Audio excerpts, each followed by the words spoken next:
त्याच्या तयारीला आता सगळ्यांनी लागण्याची गरज आहे आणि बाकीच्यांच्या सूचना काय येतात त्यानुसार मग आमची सूचना काही असतील त्या मांडू, त्या सूचनांवरती आमची काही मतं असतील ती आम्ही मांडू.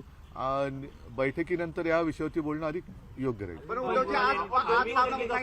27 घोडे आहेत परंतु या रथाला सारथी नाहीये, तर चेहरा असणं गरजेचं आहे का 24ला मोदीजींच्या समोर? शेवटी अगदी मोदीजींच्या समोर चेहरा हा एक विषय असला तरी देखील ह्या आघाडीला आता कोणीतरी एकत्रित एक समन्वयक म्हणा, निमंत्रक म्हणा, त्याच्यानंतर जर शक्य असेल आत्ता एवढ्यामध्ये तर एखादा चेहरा आपल्याला ठरवता येतो का, त्याचाही विचार आज नाही तर उद्या हा करावा लागेल. नाही पण नितीश कुमार यांच्या समर्थनार्थ पोस्टर लागलेले आहेत. आत्ताच नितीश जरुरी आहे असं पाटण्यामध्ये पोस्टर्स लागलेले आहेत. असू दे ना, त्याच्यामध्ये बघा आम्ही एकत्र जे आलेलो आहेत ते आम्ही कोणाच्या डोक्यामध्ये नेतृत्वाची हवा नाही भरलेली, तर देश आम्हाला वाचवायचा आहे. ज्या पद्धतीने आता काल सुद्धा खासदारांचं निलंबन झालं, काल आपण महाराष्ट्राच्या विधिमंडळामध्ये एकूण सगळं चित्र बघितलं. हे बघितल्यानंतर देशातली लोकशाही ही शेवटची घटका मोजते का हा एक प्रश्न आहे आणि तिला जर का जिवंत ठेवायचं असेल तर सगळ्या जणांनी, आणि तशी मला वाटतं सगळ्या कोणाच्या डोक्यात नेतृत्वाची हवा नाही आहे. देश हा सर्वोच्च आहे. देशातली लोकशाही ही वाचली पाहिजे, कारण देशातली लोकशाही जगली तर देश जगेल आणि ती जगवण्यासाठी आम्ही इंडिया बनून एकत्र आलेलो आहोत. थांबा नाही, ऐका आपण अरे ऐका रे, एक मिनिट, एकाने पहिले तुमच्यामध्ये एक कोणतरी करा. तुमचे जे सारथी आहेत केजरीवालांची तुम्ही काल भेट घेतली, केजरीवाल नाराज असल्याचं समजत नाही, अजिबात नाही. केजरीवाल आहेत केजरीवाल अजिबात नाराज नाही आहेत. केजरीवाल आणि माझी बैठक झाली, चांगलं हस्तखेळतं वातावरण होतं. साहजिकच आहे आजच्या बैठकीच्या निमित्ताने सुद्धा आमच्या काही सूचना एकमेकाशी आम्ही बोललो आणि बाकीच्या सुद्धा गोष्टी झाल्या. महाराष्ट्रातली एकंदरीत काँग्रेस आणि आम आदमी पक्ष जुळवून घेत नाही. आज सामनामध्ये देखील अग्रलेख आहे. काँग्रेस समजून घे, जे लिहिले ते मला सोबत बसलेले तुम्ही सांगा नीट. नाही, एक मिनिट पहिले होऊ दे, कारण हा प्रश्न कोणाचाही गैरसमज होता कामा नये. सामन्याच्या अग्रलेखाचा अर्थ असा आहे की आता ज्याला आपण म्हणतो ना घोडा मैदान जवळ आलेलं आहे, रणांगणावरती आता प्रत्यक्ष उतरण्याची वेळ आलेली आहे. अशा वेळेला सगळं सैन्य तर जमलेलं आहे, पण एकत्रितपणाने पुढे जाण्यासाठी अगदी थेट पंतप्रधान पदाचा चेहरा जरी नसला तरी साधारणतः एक कोऑर्डिनेटर ज्याला म्हणतो, म्हणजे त्याचं नाव जाहीर केल्यानंतर तोच पंतप्रधान होईल असं नाहीये. या गोष्टी जसं जॉर्ज साहेब निमंत्रक होतेच ना, त्याच्यानंतरही मला वाटतं अलीकडे पलीकडे तेव्हाही कोण असतील, आता शरद यादव होते, तर ते कोणतरी एक निमंत्रक लागेल. त्याच्यानंतर मग पुढे जायला पाहिजे. एक नाहीतर काय होतं, सगळेजण आपापल्या राज्यात बिझी असतात. हे मी मागेही बोललो होतो, सगळेजण आपापल्या राज्यामध्ये हे व्यस्त असतात. त्याच्यामुळे सगळ्यांना एकत्रित आणणं याच्यासाठी एक व्यक्ती लागेल.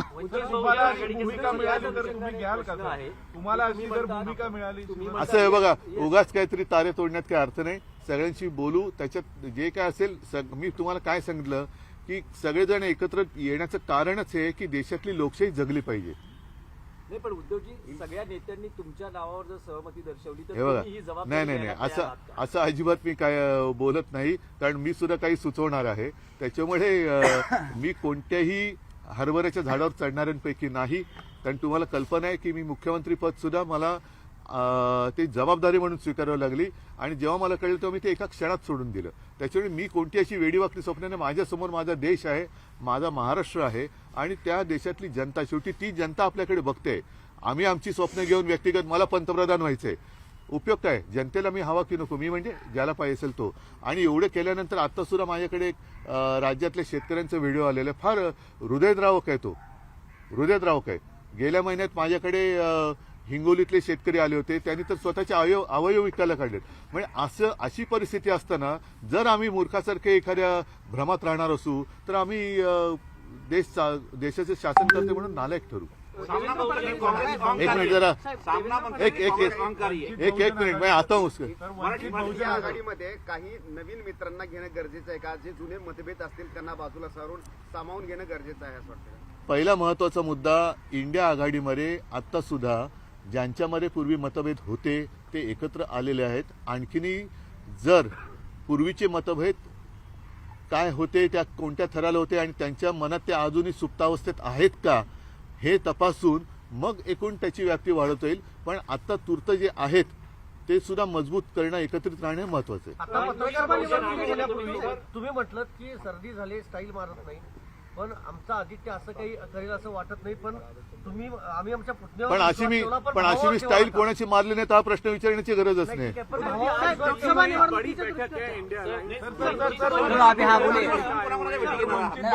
दृष्टीने क्या उम्मीद है आपको कि आज बैठक में क्या होगा, किस तरह की चर्चाएं होंगी? आज की बैठक में सलाह मशवरा होगी, विचार विमर्श होगा और जैसे मैंने कहा कि अब दिसंबर तो आधा चला गया, आने वाले साल में चुनाव तो होने जा रहे हैं अप्रैल और मई में. तो अब समय आया है कि सारे लोगों ने मिलकर जो बातें आज तक शायद बाकी रही हैं, जैसे कि मैंने कहा कि कोऑर्डिनेटर होता है, एक समन्वयक होता है, निमंत्रक कहते हैं, जरूरी नहीं कि वही चेहरा कल जाके नेतृत्व करेगा. जैसे जॉर्ज साहब थे, शरद यादव जी थे, वैसे कोई तो एक कोऑर्डिनेटर चाहिए. वो एक बात होगी और सारे लोग जो आए हैं तो उनकी भी बातें हम सुनेंगे और सारी मैं भी मेरी बात कहूंगा. फिर कोऑर्डिनेटर देखते या चेहरा, क्योंकि चेहरे को लेकर काफी बात हो रही है कि अब तक देखो, कोऑर्डिनेटर को भी एक चेहरा होना चाहिए, नहीं तो बिना चेहरे का कोऑर्डिनेटर कैसे बनेगा. बहुजन आघाडी येणार आहे का? त्यांच्याबरोबर आमची चर्चा सुरू आहे आणि ह्या सगळ्याच गोष्टीचा काय तो निर्णय आता थोड्या दिवसात घ्यावा लागेल. साहेब, भाजप असं म्हणते की लोकसभा निवडणूक जी आहे ती भारतासाठी महत्वाची आहे, मोदींसाठी नाही. देवेंद्र फडणवीस आता लोकसभा निवडणुकीच्या प्रचाराला लागलेले, ते असं म्हणतात की जे सगळे एकत्र आलेले आहेत ते स्वार्थासाठी एकत्र आलेत आणि होय ही निवडणूक होय, आमचा स्वार्थ आहे, आमच्या देशाचं हित हा आमचा स्वार्थ आहे. स्वार्थ, माझ्या देशाचं हित, माझ्या देशातली लोकशाही हा आमचा स्वार्थ आहे, माझा स्वार्थ आहे. बोला पुढे काय. राष्ट्रवादीचे ते लोक असं म्हणतात की मोदींसाठी ही निवडणूक महत्वाची नाहीये. त्यांच्यासाठी मोदी किती महत्वाचे असतील नसतील हा विषय आमच्याकडे नाहीच आहे. आमच्या डोळ्यासमोर मोदी नाहीच आहे, आमच्या डोळ्यासमोर भारत, ज्याला भारत माता म्हणतो, तो देश आहे. त्याच्यामुळे त्यांचं काय करायचं ते त्यांना करू द्या. ते आता जसं त्यांनी मध्य प्रदेशमध्ये अचानक शिवराजजींना बदललं तसं कदाचित ते मोदीजींना बदलू शकतील. तो त्यांच्या पक्षांतर्गत प्रश्न आहे, त्याच्यात मी जाऊ इच्छित नाही. आमच्या डोळ्यासमोर माझ्या देशातली लोकशाही जिवंत राहिली पाहिजे हा मुद्दा आहे. सीट शेअरिंग हा मुद्दा असणार आहे का? सीट शेअरिंग हा आज नाही तर उद्या करावंच लागणार आहे. किती उशीर आता या डिसेंबर 31 पर्यंत होण्याची अपेक्षा? माझ्या वतीने तुम्ही जा चर्चेला आणि करून आणा माझी सीट शेअरिंग. अजित पवार गट असं म्हणतोय की 2024 ला अजित पवारच हे मुख्यमंत्री होतील. राज्यामध्ये आघाडीमध्ये युतीमध्ये किती मुख्यमंत्री होतील आता भविष्यात? बघा, प्रत्येकाला स्वप्न बघण्याचा अधिकार आहे आणि अजून त्याच्यावरती टॅक्स लागलेला नाहीये. नाहीतर आपल्याकडे तेही एक यंत्रणा येऊ शकते, कारण AI वगैरे आता एवढं विकसित झालंय की दुखंडे तुम्हाला काल हे स्वप्न पडलं होतं, तुम्हाला पंतप्रधान व्हायचं तुमच्या स्वप्नात दिसलं तर एवढा टॅक्स भरा. त्याच्यामुळे बघू दे ना, त्यांना स्वप्न व्हायचं, पंतप्रधान व्हायचं, मुख्यमंत्री व्हायचं, होऊ दे. आपण कोणाकोणाच्या भेटी घेणार आहात? आता आज मी भेटी गाठी सुरू करेन. संध्याकाळी कोणाकोणाला भेटलो तुम्हाला मी सांगेन. आणि ह्याच्यामध्ये मला जरी थंडी म्हणून मी जॅकेट घातलं, पण असं हुडी बिडी घालून गॉगल घालून काही भेटायची गरज नाही. जो होत आहे खुले आम करतो. साहेब, नागपूरमध्ये संघाचा कार्यक्रम